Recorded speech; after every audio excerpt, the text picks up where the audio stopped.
जहाँ टीका टिप्पणी होनी चाहिए वहां कोई नहीं करता।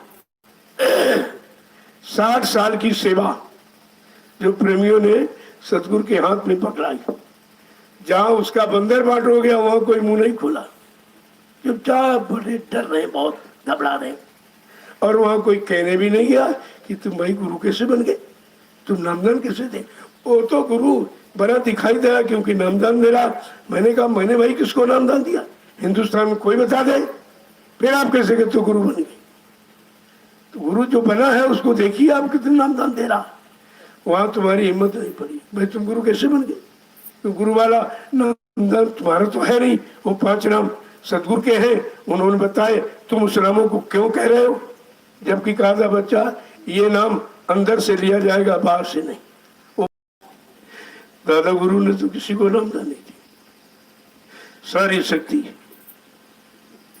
का ये समय का मालिक है, ये मालिक रहेगा, ये सबका काम करेगा, सबका उद्धार करेगा, तो उनको सारी शक्ति सोची। और उन्होंने किसी को नामदान नहीं। तो बात सोचना चाहिए। मैंने कहा नहीं नहीं ये काम हमारे बस का नहीं, और किसी को दे दीजिए। तो डांट के कहा तो आदेश पालन करने आया है कि अपनी मनमानी, तुझे जो कहा जाए वो कर। इसी काम में सब कुछ, एक दिन सारी दुनिया तेरे पीछे होगी। तो सोचते थे मेरे साथ तो मेरा सत्संगी नहीं है, वो विरोध कर रहा है। जब वो भी साथ में नहीं तो दुनिया कैसे साथ। ये वचन है महापुरुष की। देखिए पूरी दुनिया साथ में लग गई, लेकिन अपने ही लोग फिर हट गए। दुनिया तो अभी कह रही कि बाबा जी ने जो कुछ कहा वही हो रहा, और सबके वचन झूठे हो गए, लेकिन जो जुड़े थे वो अभी अलग। अभी वो निंदा चुगली गुरु की ही कर रहे हैं।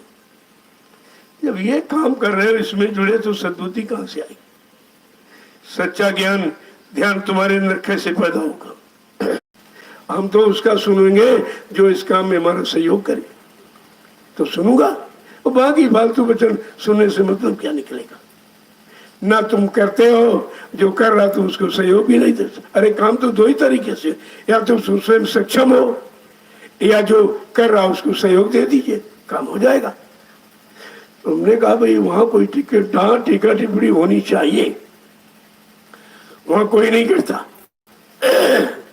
60 साल की सेवा जो प्रेमियों ने सतगुरु के हाथ में पकड़ाई, जहां उसका बंदर बाट हो गया वहां कोई मुंह नहीं खोला, चुपचाप बड़े डर रहे, बहुत घबरा रहे। और वहां कोई कहने भी नहीं गया कि तुम भाई गुरु कैसे बन गए, तुम नामदान कैसे दे। वो तो गुरु बड़ा दिखाई दे रहा क्योंकि नामदान दे रहा। मैंने कहा मैंने भाई किसको नामदान दिया, हिंदुस्तान में कोई बता दे, फिर आप कैसे कहते गुरु बन गए। तो गुरु जो बना है उसको देखिए आप कितने नामदान दे रहा। वहां तुम्हारी हिम्मत नहीं पड़ी, भाई तुम गुरु कैसे बन गए।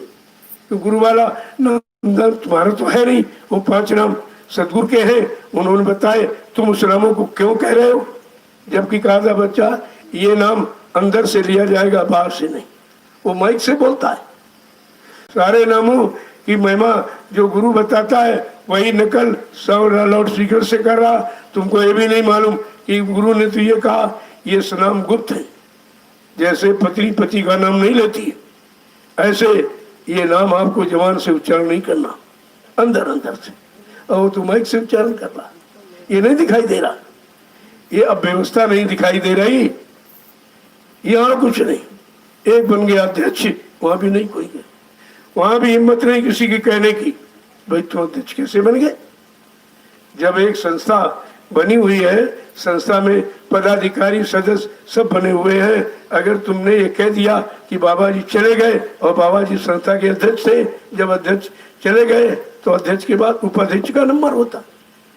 सिद्धांत तो ये कह रहा, उपाध्यक्ष बेचारा बैठा है, उसकी कोई सुनते नहीं, हटाक बार कर दिया, और फट से प्रशासन ने अपने नाते रिश्तेदारी समझकर उसको बैठा दिया, वो भी ड्राइवर। अरे ये भी तो विचार करो कि ड्राइवर संस्था का व्यक्ति नहीं होता है, वो तो प्राइवेट नौकर होता है। जब चाहो रखो तो चौटा दो, क्योंकि हर महीने तनख्वाह लेता है। और संस्था के व्यक्ति केवल सेवादार होते, सेवादार क्यों होती, वो पैसा तनख्वाह नहीं लेते, बल्कि संस्था की मदद करती। जैसे अपने यहाँ जय गुरुदेव आध्यात्मिक वैचारिक समिति बनी है, जो उसके पदाधिकारी है, क्या ये तनख्वाह लेते? तनख्वाह अगर बीच में कोई तनख्वाह लेने लगे तो फट से आप कहोगे भाई सिद्धांत के विपरीत है, वो तो तनख्वाह नहीं लेगा, वो सेवा करेगा। नहीं सेवा करना तो हट जाइए। लेकिन ऐसा पैसा नहीं। इतनी छोटी बात तुम संस्था के सिद्धांत रूल रेगुलेशन को नहीं समझ पाए, तुम जानते ही क्या हो? वहां तो किसी की हिम्मत नहीं, क्योंकि यहाँ संदेश हो रहा है और सबके सामने प्रसारित हो रहा है। अपनी कोई बात की नहीं जा रही तो ये समझ रहे कि किसी ने नहीं कहा और ये कह रहे हैं इनका नाम हो जाएगा। अरे नाम के लिए नहीं, काम के लिए काम किया जा रहा। नाम के लिए कोई काम ही नहीं, कोई बात ही नहीं। मैंने तो कभी कहा भी नहीं। जो मैंने कभी नहीं कहा वो चर्चा हो रही, जो मैं खुले मन से बोलता हूँ वो कोई नहीं चर्चा कर रहा। वो चर्चा कोई नहीं कर रहा, क्योंकि उसमें कोई मिलावट नहीं है। और तुम मिलावट की बात करोगे मिला जुला करके, तो उससे हमारा नुकसान नहीं होगा, तुम्हारा होगा। तुम पहले भी समय खराब किया, अब अमूल्य समय तुम्हारा फिर इसी में जा रहा। अरे भाई, निंदा बुराई वहां करो जहां कोई किसी तरह की कमी हो, फाल्ट हो, कोई स्वार्थ हो, कोई लोभ हो, कोई लालच हो, वहां कहिए आप। यहाँ तो कुछ भी नहीं है। सब लोग देख रहे हैं, रोज काम हो रहा, रोज मैं बोल रहा हूँ और सब के सामने, मतलब यानी। और जो ये प्रेमी कहते हैं हमको तो नहीं चाहिए, लेकिन प्रेमी कहते नहीं, हमारा 1 रुपए 2 रुपए 10 रुपए 20 रुपए 50 रुपए ले लो और किसी अच्छे काम में लगा देना। कहा मेरी बात तो समझ में, जानता भी नहीं अच्छा कहाँ लगे। तो हमने तो मांगा नहीं, उन्होंने दिया कि हमारा अच्छे काम में लगा देना। वो देख लीजिए लगा पड़ा, ये सामने है, ये भी लगा, और जो अब अभी दे रहे हैं वो सामने वो लग रहा है। यहाँ तो कोई यानी शंका का तो प्रश्न ही नहीं है। फिर जिनका शंका का स्वभाव है, जिनको निंदा आलोचना बुराई क्रिटिसाइज का स्वभाव हो, तो करते ही रहेंगे। लेकिन उनके कहने से काम थोड़ी बंद हो जाएगा। जब बाबा जी ने 10 जुलाई 1952 से शुरुआत की तो कितनी टीका टिप्पणी करते। वो संगत के ही सत्संगी कहते थे बाबा जी मनमानी कर रहे हैं। गुरु जी ने थोड़ी कहा था कि जय गुरुदेव नाम रख लेना। अब उन्हें क्या मालूम किस शिष्य से है, किस पर वो उनका विश्वास है, कौन ये शक्ति रख सकता है, किसके पास ये शक्ति भक्ति है, उसी को तो आदेश दिया जाए। सब शंका करते थे, ये अपने मन से जय गुरुदेव नाम कह रहे। गुरु जी ने ऐसा कुछ नहीं कहा। अब गुरु जी ने उनसे क्या कहा और क्या कह दिया और कौन सा काम करवाने का आदेश दे दिया, ये तुम्हें क्या मालूम है? किसी को क्या मालूम था कि राम को विश्वामित्र ने आदेश शक्ति दे दी? अब कौन सी शक्ति दे दी किसी को नहीं मालूम, और उसी शक्ति से काम करा दिया। दादा गुरु ने तो किसी को नाम नहीं दी। सारी शक्ति का ये समय का मालिक है, ये मालिक रहेगा, ये सबका काम करेगा, सबका उद्धार करेगा, तो उनको सारी शक्ति और उन्होंने किसी को नाम ना दी। तो बात सोचना चाहिए। कभी कभी सत्संग में कहते हैं कि हमारे गुरु जी ने नामदान के लिए कहा, मैंने कहा नहीं ये काम हमारे बस का नहीं और किसी को दे दीजिए। तो डांट के कहा तो आदेश पालन करने आया है कि अपनी मनमानी, तुझे जो कहा जाए वो कर। इसी काम में सब कुछ, एक दिन सारी दुनिया तेरे पीछे होगी। तो सोचते थे मेरे साथ तो मेरा सत्संगी नहीं है, वो विरोध कर रहा है। जब वो भी साथ में नहीं तो दुनिया कैसे साथ? ये वचन है महापुरुष की। देखिए पूरी दुनिया साथ में लग गई, लेकिन अपने लोग फिर हट गए। दुनिया तो अब भी कह रही कि बाबा जी ने जो कुछ कहा वही हो रहा, और सबके वचन झूठे हो गए। लेकिन जो जुड़े थे वो अभी अलग, अभी वो निंदा चुगली गुरु की ही कर रहे हैं। जब ये काम कर रहे हो, इसमें जुड़े, तो सद्बुद्धि कहां से आई? सच्चा ज्ञान ध्यान तुम्हारे अंदर कैसे पैदा होगा? ये सोचना चाहिए लोगों। मैं तो रोज ही बोल रहा हूँ, सुन लीजिए, कभी सुन लो, कभी आप सुन लीजिए ना। मैंने पहले कुछ ऐसा कहा और अब कह रहा हूँ, क्योंकि हमको कहने की जरूरत नहीं है। हमको तो सतगुरु के वचनों को कि प्रेमियों तक पहुंचाने का हुक्म आदेश हुआ, मैं उसको पहुंचा रहा हूँ। अब आप समझो ना समझो वो तुम्हारी कमी, उसके लिए हम थोड़ी कुछ कर सकते। हम जबरदस्ती तो कर ही नहीं सकते। हम केवल प्रार्थना कर सकते हैं। मैं शुरू से प्रार्थना कर रहा हूँ और सबको प्रणाम कर रहा हूँ, तब भी आप नहीं समझ पाए। जो सबको मन से प्रणाम करता है वो सबसे छोटा है, वो कैसे अपने आप को गुरु बन जाएगा। तो जरा सी अगर समझ हो और वचनों की पकड़ हो और सत्संग की महिमा इनको मालूम हो या सत्संग वचनों को जीवन में कभी उतारा हो तो ये लाभ की बात करें, ये तो हानि की बात करें, इनको कुछ मिले नहीं है। जय गुरुदेव, जय गुरुदेव, जय गुरुदेव, जय गुरुदेव। नाम किसका? प्रभु का। जय गुरुदेव। नाम किसका? प्रभु का। प्रभु का प्यारा नाम। मैं तो यही कहता जय गुरुदेव नाम मेरा। जब खुले मन से कहा प्रभु का, किसी आदमी इंसान का नहीं, प्रभु का। और प्रभु की सत्ता है और प्रभु सत्ताधारी है। जब स्वयं सत्ताधारी नाम लेके आ गया तो मृत्यु की सत्ता का सुधार क्यों नहीं करेगा? तो मृत्यु की सत्ता का सारा सुधार करेगा। तो कितनी बड़ी बात कही कि ये नाम मैंने जगाया है, मेरा नहीं, और ये नाम क्या क्या काम करेगा वो भी आपको परिचय दिया। जय गुरुदेव। जोर से बोले,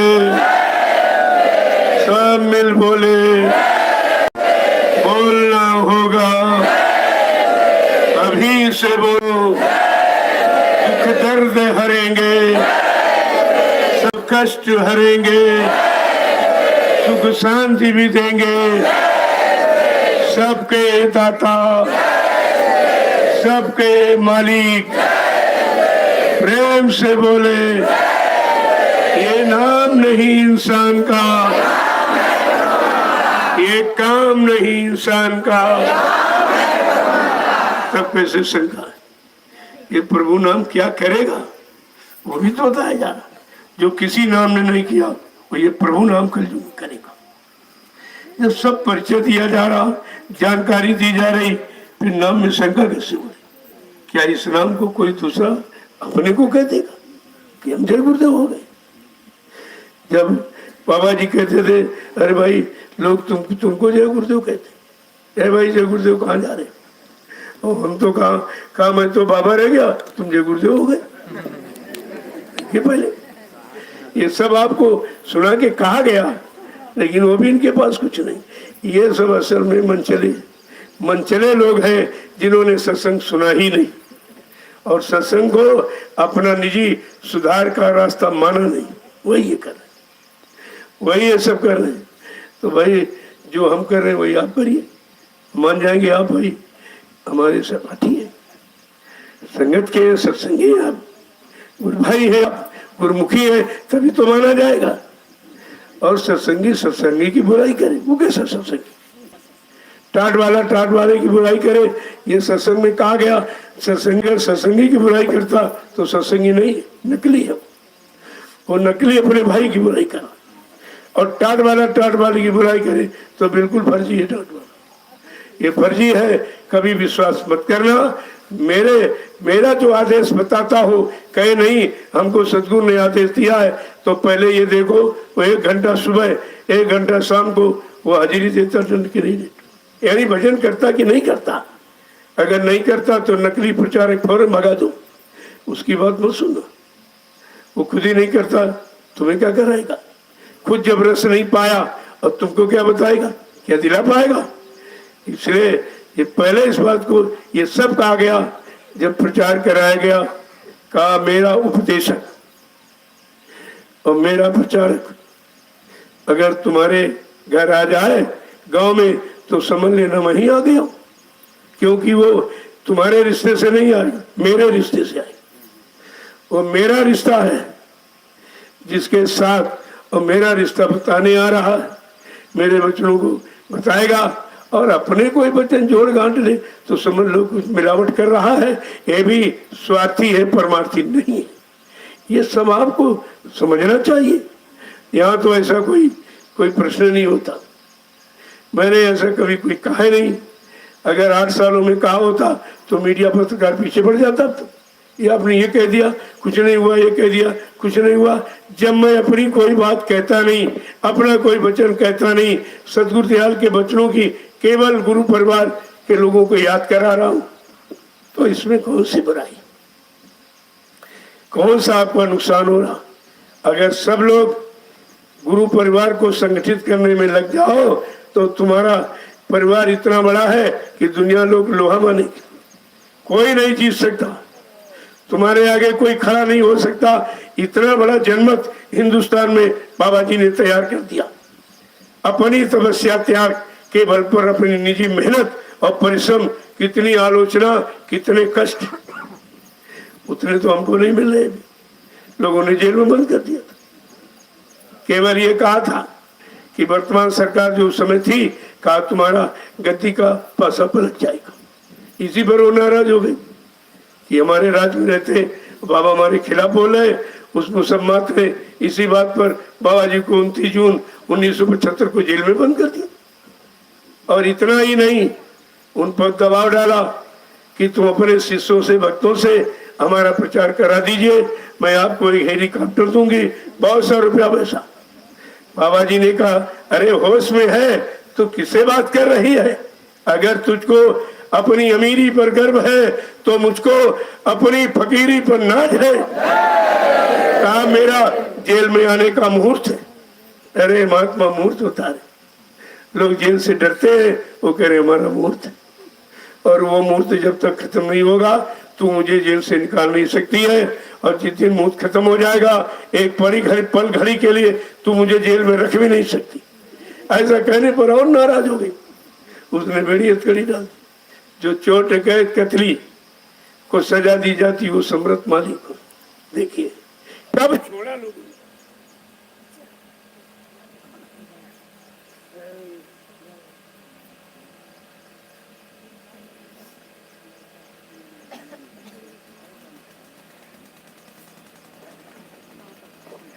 लोगों ने कभी नहीं छोड़ा, किसी को नहीं बख्शा।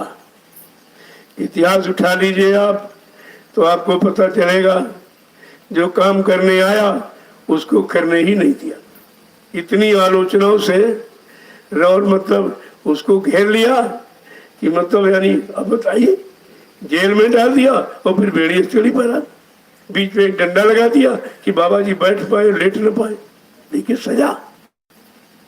और किस काम की? केवल सत्य बात कह दी कि भाई वर्तमान स्थिति में तुम्हारा अब ये पासा गद्दी पलट जाएगी, रहेगी नहीं।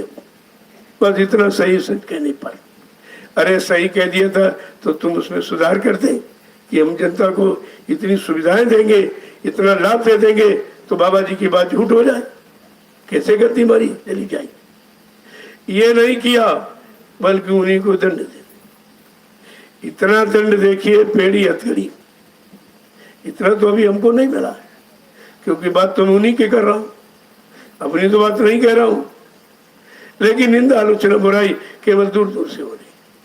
अगर पास आ जाए तो उनका भी ये सब पर्दाफाश हो जाए कि मैं क्या कहता हूँ, किस लिए कहता हूँ, किस काम के लिए कहता हूँ, कौन सा लाभ आगे मिलेगा महापुरुषों की वाणी से। जब वाणी सिद्ध हो जाएगी कितना बड़ा लाभ मिलेगा, मैं तो उसकी जानकारी दे रहा हूँ, मैं अपनी तरफ से कुछ नहीं कहता।